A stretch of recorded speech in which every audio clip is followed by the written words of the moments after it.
Hello folks, this is Sullla once again. You're listening to another video for League of Legends, this one featuring Yasuo. This is taken from a solo queue ranked game, actually a promotion solo queue ranked game, as I was doing my promotion matches, going from bronze to silver, so hooray, they were successful. Have moved up to silver 4 in League of Legends now, and this is one of the games that was taken from those promotion matches. So in this game we're going to be focusing on Yasuo. Now I normally ban Yasuo in most of my solo queue ranked games right now. That's largely because Yasuo scales off of critical strike chance. I'll talk more about that as we go through his skills, but Yasuo basically works off of critical strike chance. And in the current makeup of League of Legends, this is in patch 9.4. Crit is very strong right now. It was buffed in patch 9.3 and kind of over buffed a little bit. So I tend to ban Yasuo for that reason, and we're going to see why Yasuo is kind of a good solo queue ban. But before that, we've actually gotten invaded by the enemy team. They're going to drop down a ward, they're going to catch our Kindred player at the blue buff, and they're going to finish her off. And this is not a good start to the game for us, as the enemy team invades the jungle and scores first blood off of that. So we're like, oh, this is not great, having this start in the game. Just a quick little note here, this is why you should always have someone watch your jungle entrances. If you note, I ran down here to watch this entrance, but no one watched this entrance. If we had had even one champion standing here, they would not have been able to loop around and go here. And then now, of course, they're also going to start by stealing our blue, so that's going to put our Kindred jungler off to a pretty slow start in this game. Alright, this though is a Yasuo video, so let's look at Yasuo. I'll lock the camera on him.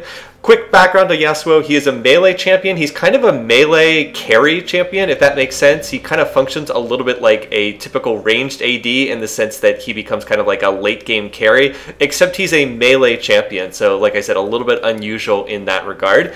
Scales off of critical strike chance. There's kind of the meme that goes around that Yasuo will start the game 0-10, and then he'll get to his key items and all of a sudden he'll just be killing everybody. So there is some truth to that, and I think we will see a little bit of that in this game. Alright, so we've got a minute here in laning. Oh, let's go through the matchups first. We've got our Yasuo player here up against Riven in mid lane. We have Syndra up against a Nico player. The junglers are Kindred, as we saw, who already got first blooded in the jungle, and Nidalee, Nico and Nidalee. And in the bottom lane, it's a Caitlyn Lux pairing against an Ezreal and Fiddlesticks. Yes, a Fiddlesticks support pairing. So let's go ahead and watch this, because we're going to see a little duel right here. So Riven goes into trade, but Riven has actually already used her Q and it's on cooldown. So meanwhile, Yasuo keeps attacking. He's going to ignite. Riven's going to flash. And it's not enough because that ignite is going to pick off that kill. And now we've actually got more action here because there's been a fight over the Scuttle Crab, which is going to be claimed by Kindred. She's going to get rooted by Nico with the Tangle Thorns. Now Nico continues chasing, Yasuo's coming in, and we've got like a 3-on-2 down here. Syndra's also come up from the mid lane, and that's going to be a kill onto the Nico player. Now the fight continues. We're going to see Syndra continuing to drop her orb. There's going to be a stun from Riven on the Yasuo. He's going to flash away Kindred, and the red buff burn is going to get that. Now Yasuo's trying to escape. It's a good wind wall right there. And he's going to be able to pick that off with the Yasuo E, the Yasuo Sweeping Blade. So a lot of action there, but the net result is a 4-0 team fight. Remember, their team got the 1 kill in the jungle level 1 fight. So a 4-0 for my team, and Yasuo ended up getting 3 kills. So he gets very, very far ahead here. But he's going to make a mistake right here. So what's the mistake? Well, this is a perfect time to back for Yasuo. He's just picked up 3 kills worth of gold. He's sitting on 1,500 gold. He's got all these minions at the tower. He should just back right now. He should not be sitting here hitting the tower on 1/3 health while he's got 1,500 gold in his pocket. So not a good decision. And we're going to see in a second why that was such a bad choice for him to do. All right. So if you want to look at Yasuo's passive real quick, Way the Wander, critical strike chance is doubled. Additionally, Yasuo builds a shield whenever he moves. This is his resource flow, which we'll talk more about. But basically, his critical strike chance is doubled, so he only has to get to 50% critical strike chance to crit on every auto attack. Now, right here, what's the problem? Again, Yasuo did not go back to base. Riven has base. Riven has 2 longswords here, so Riven has more items. Riven also had the health advantage, so now she's just chasing Yasuo around. He was going to die to minions if nothing else, and Yasuo gives away a 600 gold shutdown. Really, really needless shutdown there. He had a perfect opportunity to back. He had shoved the minions into the tower. All you got to do is go back, spend your gold, and you're in great shape. Instead, he gives away an extremely needless death to Riven. So that's, like, Yasuo tactically played the fight over here quite well, but strategically didn't really understand what he needed to do. All right. So we mentioned that Yasuo gets double critical strike chance, also generates a shield. You can see this is his shield. His resource is flow. Yasuo is entirely cooldown based, but as he moves around, he builds up this shield, and whenever it's full and he gets hit, that shield will block damage. Right now it's like 115 damage. Alright, so let's go ahead and look at his skills. We'll start with his Q, Steel Tempest. Thrust forward, deals physical damage. This charges up on your third charge of the Steel. Third charge of the Steel Tempest, it creates a whirlwind that knocks people up in the air. Treat it as a basic attack so it can critically strike, and if cast while dashing, will strike in a circle. This is his basic skill on a very short cooldown, and you'll see Yasuo's using it over and over and over again. Very commonly used skill. So like you see the whirlwind right there, and when you see him like just jab his sword forward a little bit, that's him using the Steel Tempest when it's not the third strike, when it's just the normal version of it. Alright, this goes along well with the Yasuo E, Sweeping Blade. Again, no cost because Yasuo is just cooldown based. Dashes through an enemy, deals magic damage. Each cast increases your next dash's base damage by 25%, up to 50%. Can't be cast on the same enemy for 10 seconds. Note the cooldown is only a half second.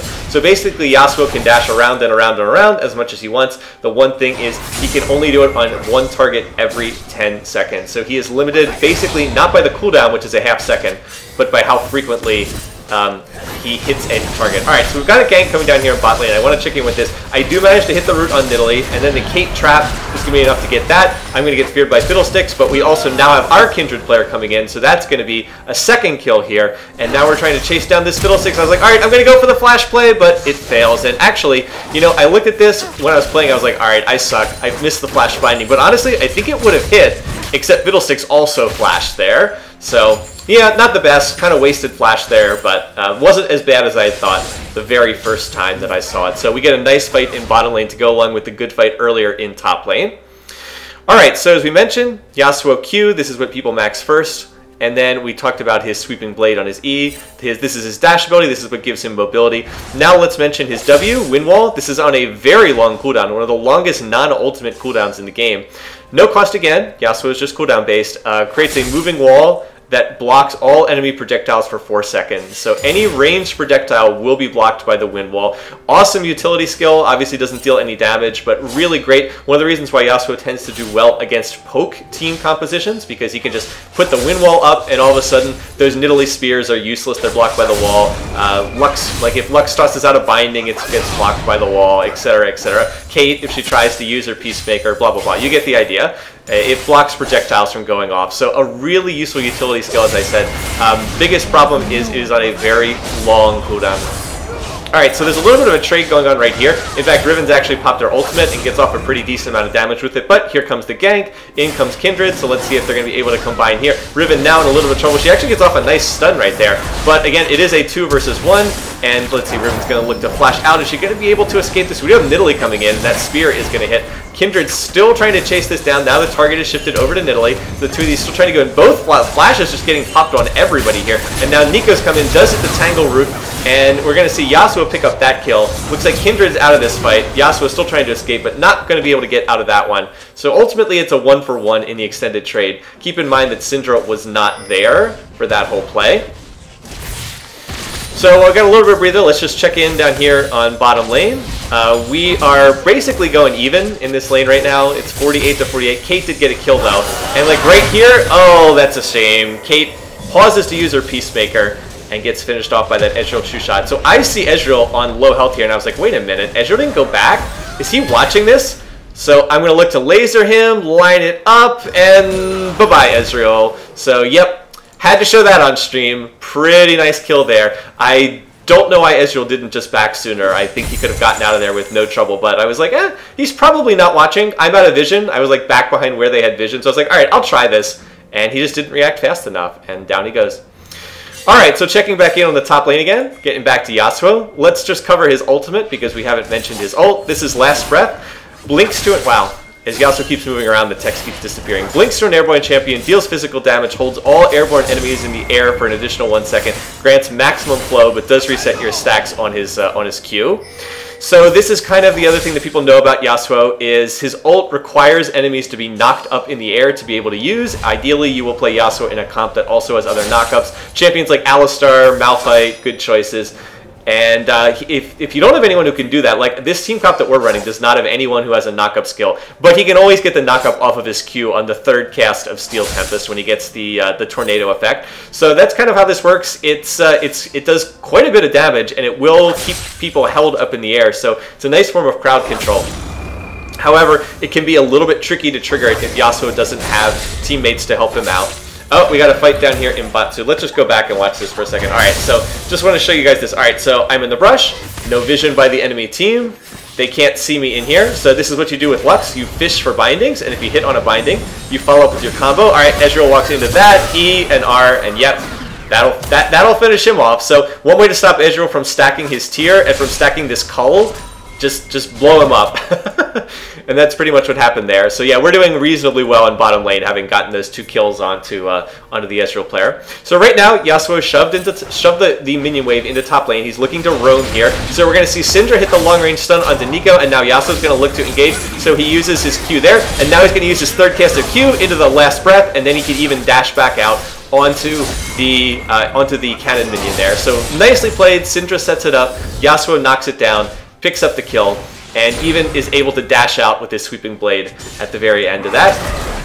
One thing I'll mention on Yasuo is, so you max his Q first. This is pretty standard on Yasuo, so you can keep charging up that Steel Tempest. You max his E second, 1 point in the wind wall. That's really all you need, since it is a utility skill on the Yasuo.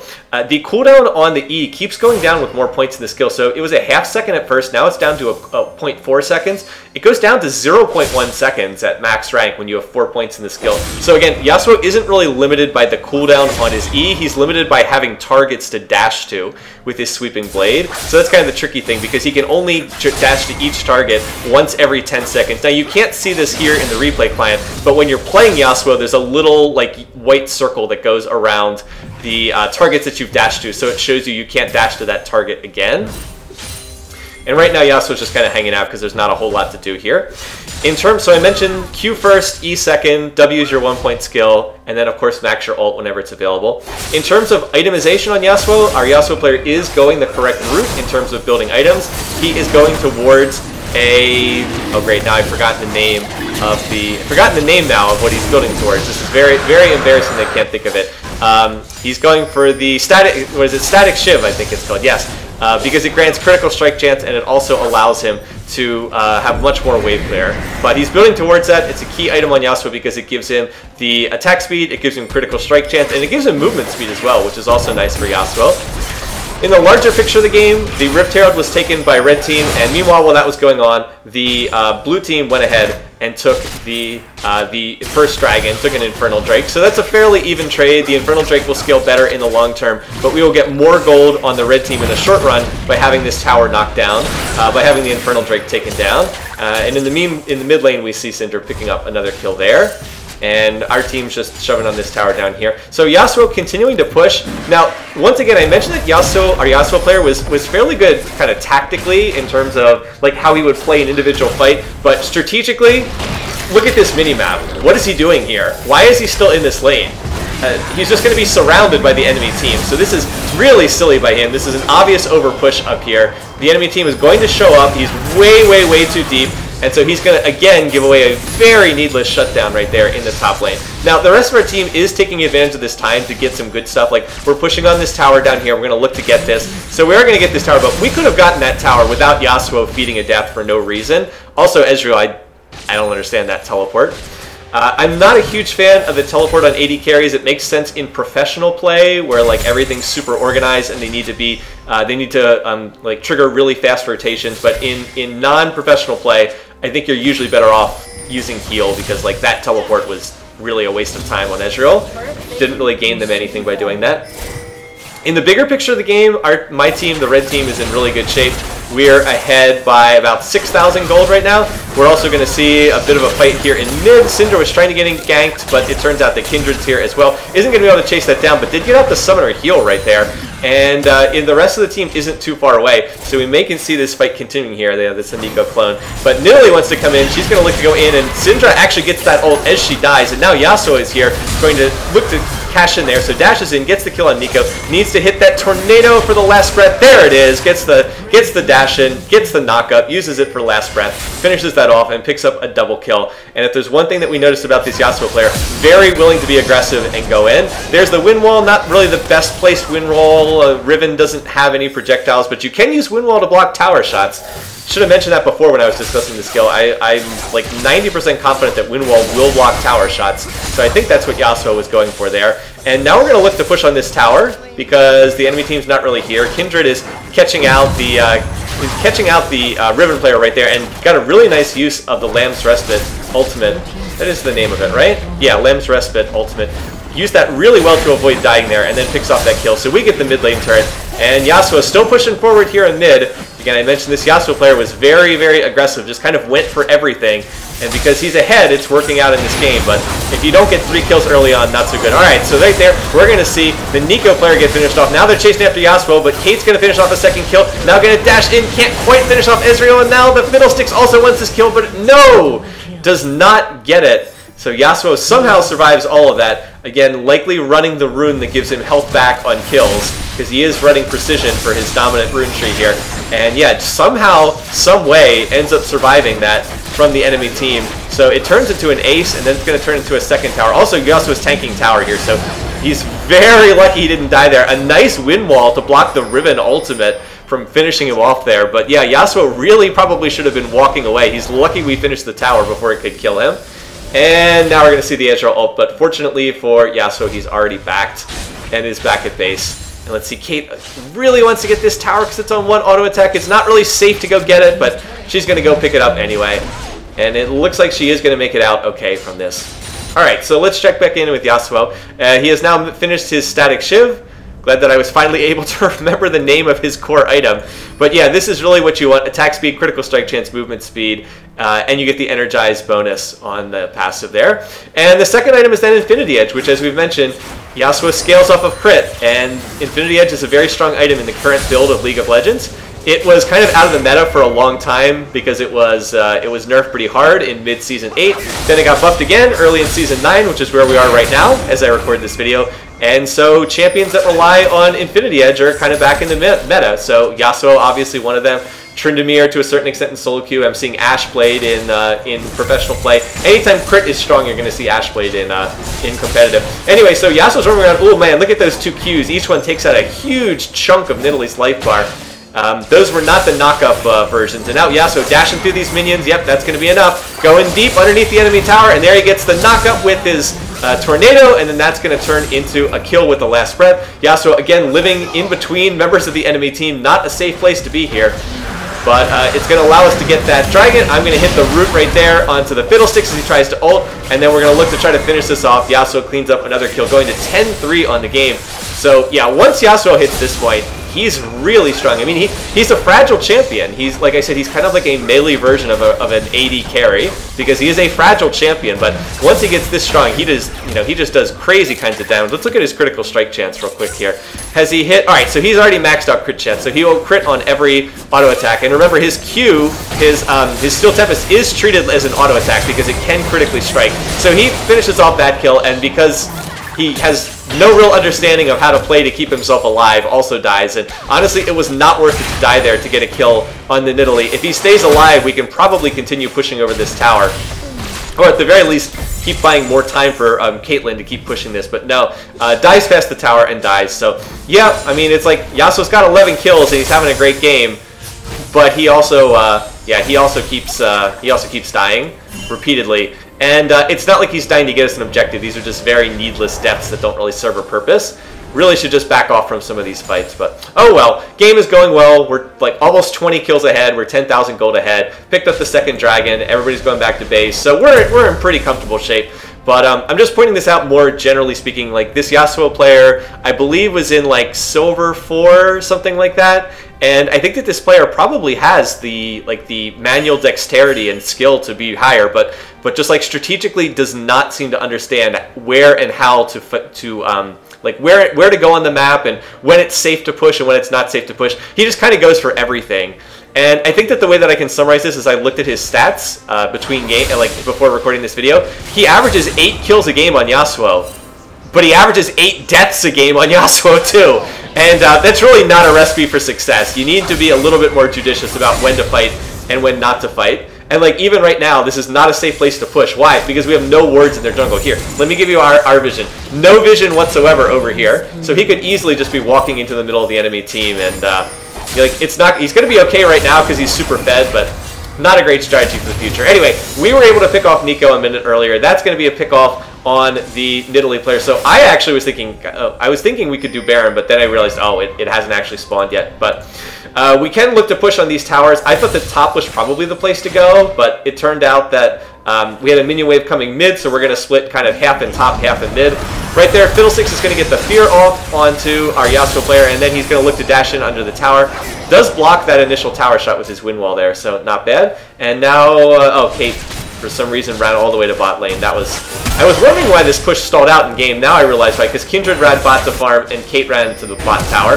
Not really necessary right there. All right, so right there, what happened was the Fiddlesticks ulted, and he flashed onto me, so I flashed away, looked to bind him, and now I'm going to look to recall, but this is not a safe recall, and this is a mistake on my part. I should not be here. I should be waiting to get into a safer spot. So their enemy team's going to come to show up. I'm going to hit the binding onto Fiddlesticks, but Nidalee's going to keep chasing me. We do have Yasuo picking up another kill, but I'm going to watch this chase. I'm going to toss that down to slow Nidalee, and now I'm going to look to escape, and oh, thought that I dodged that spear, but no, did not dodge that spear. Fortunately for us, Yasuo is continuing to get more kills behind the plate. He's going to get one kill there, and now he's going to look to chase down Nidalee.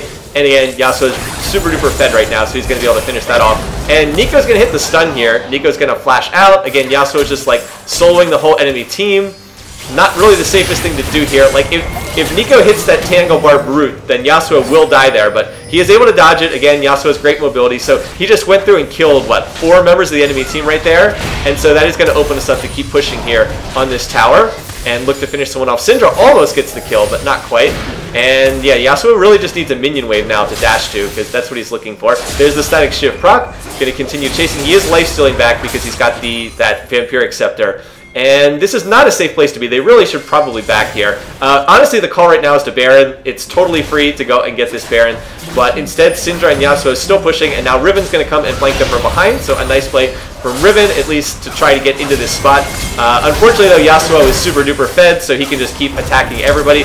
We're going to see the Nidalee player flash out. There's one knockout. Oh, it's a shame he wasn't able to use Last Breath there. But he is going to get one kill. Now he's going to get another kill. And he's going to get a double kill. And now still chasing, still chasing. That's a triple kill. And there's the quadra kill. Again, wasn't really the right call. The right call was to back and do a totally free and safe Baron. But instead, Yasuo decides to 1v4. And apparently he's fed enough that he can do that. So that's going to be it. Their team surrenders. We would have pushed over the base in short fashion anyway. So yeah, I mean, a great Yasuo game in terms of the scoreline. But I don't think that this is going to work that well against players at higher skill levels is all I can say. So hope you get a little bit of a taste for the Yasuo gameplay. I'm not trying and I don't want you to think I'm just like ragging on this guy. He had 19 kills, so it was a good game. It's just this style of gameplay only works if you snowball ahead and get super fed, and you're not going to get super fed every game, unfortunately. So playing in this style won't work unless you are ahead like 19-4. So anyway, you can see Yasuo did the most gold by far of anyone in the game because he had 19 kills, but I was pretty happy with how I did. I had like as much gold as all the other roles on our team and more gold than everyone on the enemy team other than Riven. So anyway, little bite-sized video here, not too much to see. Hope you guys are enjoying this, and hope your week's off to a great start. Until next time, have a good one. See you soon. Take care.